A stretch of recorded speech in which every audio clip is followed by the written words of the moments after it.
Le bloc sensibilité environnementale et électromagnétique est véritablement important, surtout de nos jours.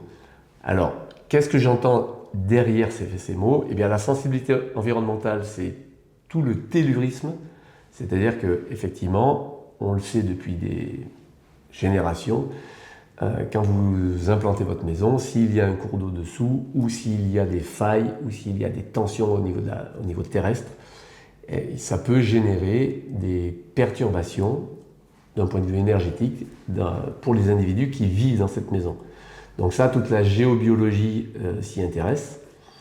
Je m'y suis beaucoup intéressé, mais petit à petit, ce que j'ai découvert, et ce que j'ai vraiment découvert dans les maisons, c'est qu'au-delà de tout ça, l'électromagnétisme induit par l'homme, donc tout ce qui va être le 50 Hz des prises électriques, tout ce qui va être le réseau Linky, tout ce qui va être la Wi-Fi, tout ce qui va être nos téléphones, etc., engendre un électrosmog, donc une perturbation électromagnétique vraiment importante et qui se mesure. Alors évidemment, tout ça se mesure, on a des appareils, mais ce qui est intéressant, c'est que souvent on les mesure en volts par mètre, et ça finalement c'est plutôt des appareils qui nous, ou en tout cas une unité qui nous permet de dire est-ce que ça va chauffer ou pas. Alors évidemment, si je suis sous des câbles à très haute tension, eh bien quand je me mets dessous, je peux même carrément sentir de la chaleur sur ma peau, et là effectivement,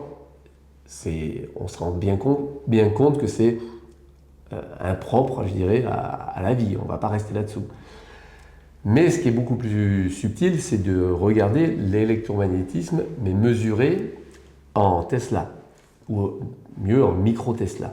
Et là, toutes les études montrent que, d'une manière générale, au-delà de 0,2 micro-Tesla, de perturbation de champ induit, les cellules humaines ne vont pas bien. Sauf que 0,2 c'est très faible, et donc l'intérêt c'est de se dire ok, qu'est-ce qu'on peut faire finalement contre cet électrosmog? Et je me suis rendu compte que l'électrosmog touchait les profils totalement différemment, puisque notre eau cellulaire, c'est elle qui va être le plus sensible à tous ces champs, et bien va être perturbée de manière différente. Alors classiquement, on parle de champ magnétique, par exemple le champ magnétique terrestre. Effectivement, le champ magnétique terrestre, c'est comme où les champs, je dirais, électromagnétiques liés à la Terre ou qui nous viennent du ciel, eh bien ces champs, c'est perçu par notre organisme, par notre eau, par nos cellules, comme une musique. On vit, on est noyé dans une musique, une ambiance musicale. Tous ces champs sont en courant continu. Donc, voilà, on peut le comparer à une musique. Et tout ce que l'homme a fabriqué, vu que c'est tout en courant alternatif ou en ondes pulsées, eh bien, c'est exactement comme si on écoutait du marteau-piqueur toute la journée. Donc, on a je dirais, différents marteaux-piqueurs avec des fréquences différentes, mais c'est du marteau-piqueur. Ce qui fait que l'organisme, à force de recevoir ces coups, à force d'entendre ça, la musique de fond est totalement oubliée, perturbée. Et finalement, ce marteau-piqueur va pouvoir agir très fortement sur certaines typologies ou certaines fréquences. Donc les typologies ortho vont avoir une certaine fréquence qui va les perturber, ou des certaines fréquences. Les typologies para, ce sera d'autres. Et donc il va falloir comprendre nos typologies, et puis petit à petit, comment je me protège. Donc, comme je ne trouvais pas de protection efficace, j'ai créé des surmatelas de mise à la terre, dont le but, c'est véritablement de nous protéger la nuit. On travaille sur des systèmes encore plus performants, mais il y a plein d'autres systèmes, et puis il y a des choses très simples, comme tout simplement débrancher la Wi-Fi la nuit, débrancher l'électricité de la pièce dans laquelle vous dormez.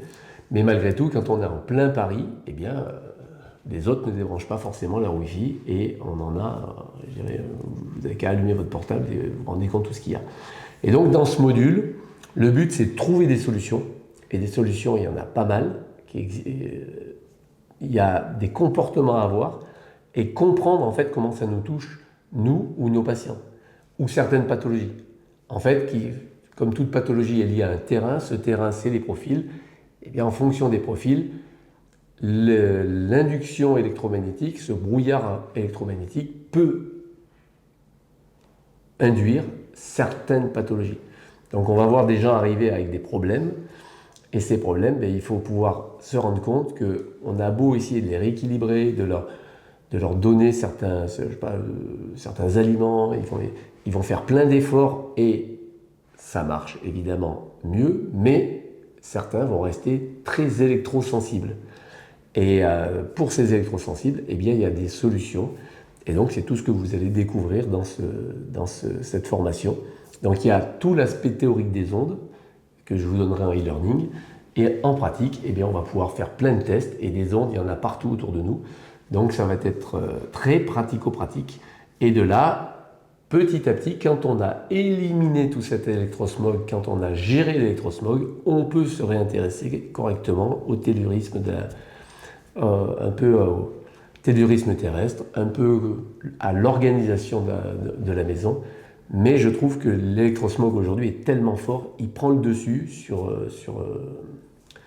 tout cet environnement. Et cet environnement, évidemment, il va fluctuer, il va bouger en fonction de l'électrosmog. Donc, il y a des géobiologues qui passent et il y a énormément de dérives derrière, mais parce qu'en fait, ils ne considèrent pas tous ces champs induits par l'homme. Et ça, c'est très important.